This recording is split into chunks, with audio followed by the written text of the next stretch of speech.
Dave Smith Unleashed, brought to you by MTS Transportations. And mention the Dave Smith Unleashed podcast and get 20% off on your next shipment for all your shipping, trucking, and freight needs. There's only one business to call, and that's MTS Transportations at 800-640-6873. MTS Transportations, 800-640-6873. Welcome back to another edition of Dave Smith Unleashed. The youngster, David Vassegh, after we finished part one, kind enough to do a part two. I don't know, he must be crazy to do a part two with me and risk his career like this. But here he is, the youngster, David Vassegh at Dave Smith Unleashed for a part two. Thanks for hanging in there with us, youngster. I know you're kind of pressed for time and have to get to the ballpark, so I appreciate this. Yeah, how long is this podcast? There's supposed to be like 4 parts. I mean, we already got through my my childhood. Are we in the middle age of my life now? We'll be getting into the later years coming up here. The gray-haired youngster David Vassegh celebrating his 50th year with the Dodgers. We'll be getting into that soon. Okay, sounds good. I did my Dodgers top 10 list, all-time L.A. Dodgers, youngster, and I want to know what you think about that. Who do you think I had as number one? Los Angeles Dodgers number one, all-time greatest player. Has to be either Sandy Koufax or Fernando Valenzuela. Very good, youngster. I had Sandy Koufax 1, Don Drysdale 2, from Van Nuys, from the Valley. I had Fernando 3 because when you talk about impact, Fernando might be number 1, but this is just a performance on the field as players. I had Fernando 3, Mike Piazza 4. Look at those years he put together. 4 years in a row, over 300, over 30 home runs, over 100 RBIs. Then Don Sutton, Oral Hershiser, Clayton Kershaw, Steve Garvey, Maury Wills.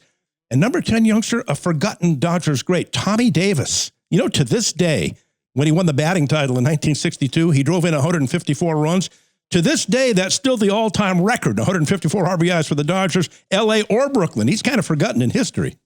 Yeah, I mean, he was really good. And that list, I mean, that's really a hard list to put together. Impossible. Because so many great Dodgers have played for the team since they moved here in 58. I did this recently on Dodger Talk, Dave, but I limited to the last quarter century because that kind of helps bring in focus and, you don't leave anybody off the list because if you go all time and you have the list that you have, all of a sudden you're leaving off what? Davey Lopes, Dusty Baker, Reggie Smith, Ron Cey. I mean, come on, that's unfair to those guys. So in the last quarter century, I think there's a lot of Dodgers that have played in the last 12, 15 years that I think, like we talked about in part one, you have to appreciate what you're watching now. Guys like Justin Turner, Freddie Freeman, Mookie Betts. Those are guys that you're watching right now. And in 20 years from now, you're going to say, man, those guys were some of the greatest Dodgers to ever play. And they had unprecedented success as a team when they played for the Dodgers. Yeah, and I don't have Shohei on the list. He should, and he will be at some point, but I try not to put active players on these lists, youngster, but certainly Shohei, he might be number one if he hangs around another 5 or 10 years with the Dodgers. I mean, how could he not be, right? Yeah. We were talking about him being the greatest player ever. Yep. How could he not be the greatest Dodger ever if that's the case? So I don't know. It's a tough list to put together. I like that you put Piazza on your list because his peak years were with the Dodgers. They were not with the Mets. And, that's everybody in Boston is still upset over the Red Sox trading Mookie Betts for basically nothing. It kind of feels the same way as it did in Los Angeles for many years when the Dodgers unceremoniously traded Mike Piazza for basically Gary Sheffield and 3 or 4 other washed-up players. Well, here's my all-time most important list, youngster, L.A. and Brooklyn. This includes players and non-players. I want to see how much you agree with this. Number 10, I had Babe Herman. I don't know if you've ever heard of him. He hit .393 one year with the Brooklyn Dodgers. That's still the all-time record for the Dodgers, L.A. or Brooklyn. Duke Snider at number 9, another L.A. native, from Los Angeles, youngster who went on to a Hall of Fame career. Roy Campanella, arguably the greatest catcher in the history of baseball with the Dodgers. Sandy Koufax, of course, for obvious reasons at number 7. Fernando at 6. Tommy Lasorda at 5. I mean, who can underestimate the impact and the enthusiasm and the popularity he had with the Dodgers? Then Vince Scully, of course, at number 4. You can make a case he should be a lot higher, youngster, with how much he meant to the fans. Walter O'Malley, there's no L.A. Dodgers without him. Branch Rickey, of course, and number 1, who else but Jackie Robinson, youngster, the number 1 most important Dodger of all time. Yeah, that's a pretty big one. no doubt, slam dunk Jackie Robinson. I would put Walter O'Malley on that list over Branch Rickey because Walter's number 3. I'd move him up. Move him up. I think he's the second biggest figure moving the Dodgers to the West Coast, and that just opened up baseball coming west of the Mississippi.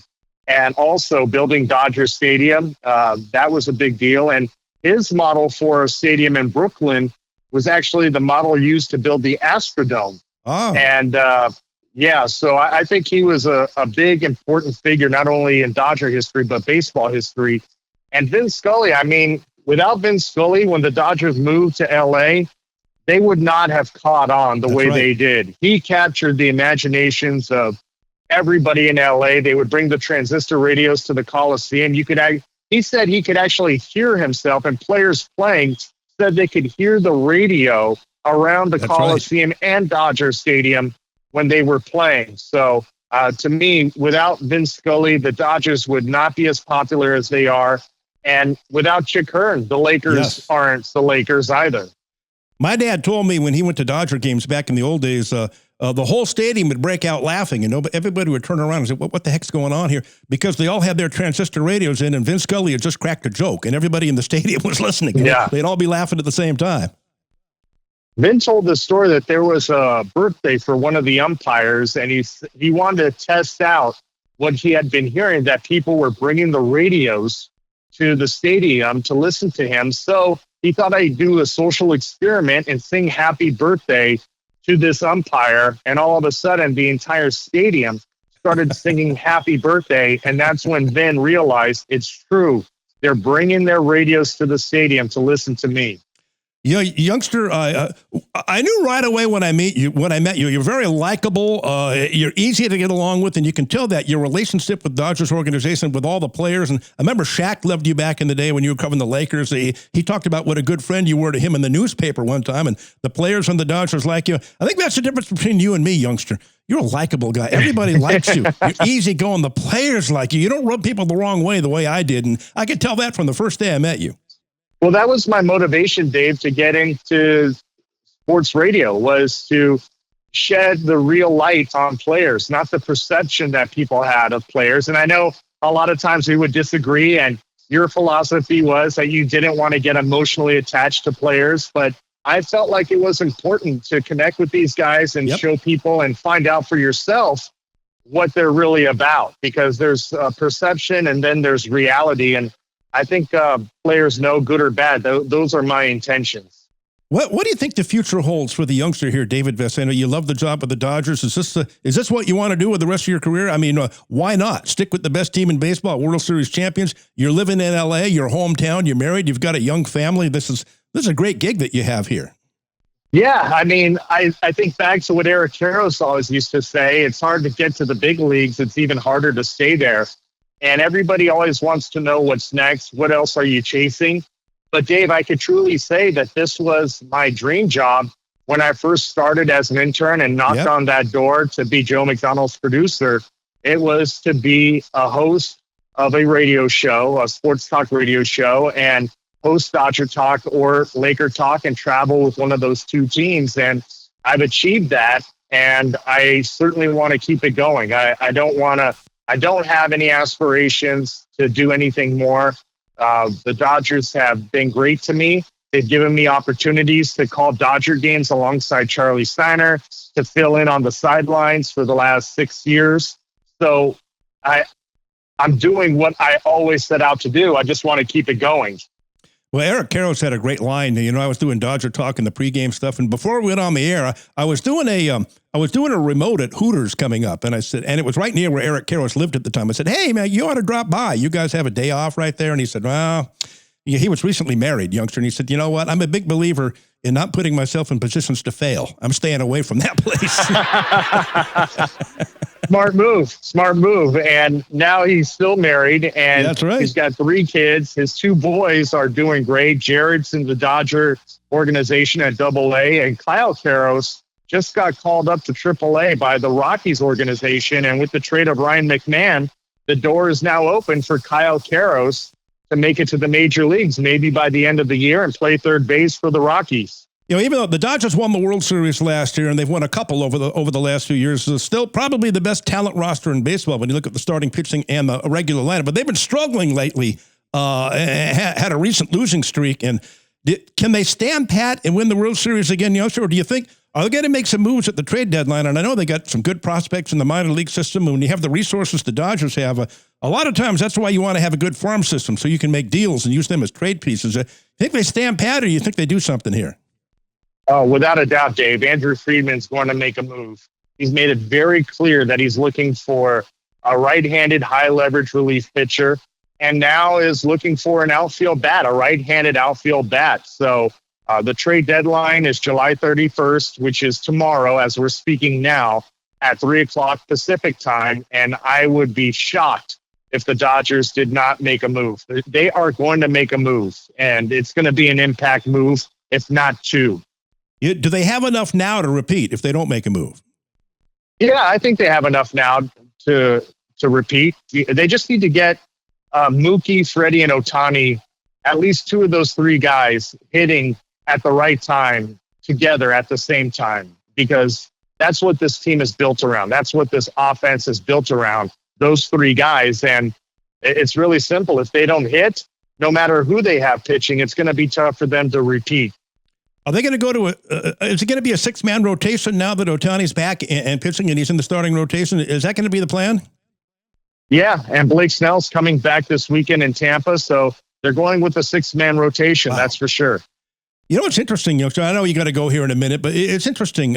Back in the old days when they had a 4-man rotation and guys that go 280 innings and they'd throw 20 to 30 complete games per year, these guys were Ironmen. You'd hardly ever see them on the injured list. Now that we have 6-man rotations and there's 5 or 6 inning starts and there's a lot less stress on their arms, almost all of them break down and go on the injured list at some point or another. Don Drysdale used to always say, he told me once, youngster, when you throw less and you pitch less fewer innings, and you have 5-man rotations, it makes you soft. It weakens your arm. You got to throw. The arm is a muscle like anything else. You got to go every 4th day. You got to do long toss between starts. That's why these pitchers break down. Yeah, I mean, Sandy Koufax used to say that all the time. You don't train for a marathon by running sprints. So he was a big believer, and all those guys were, and it makes sense. The more you throw, the better chance you have for your arm to be conditioned. But nowadays, guys are not only competing against batters, but they're competing against what the numbers show on the iPad, and even in bullpen sessions, going 100% when guys use bullpen days to throttle back, kind of work on a few pitches, but not try to compete to throw their best stuff in a bullpen.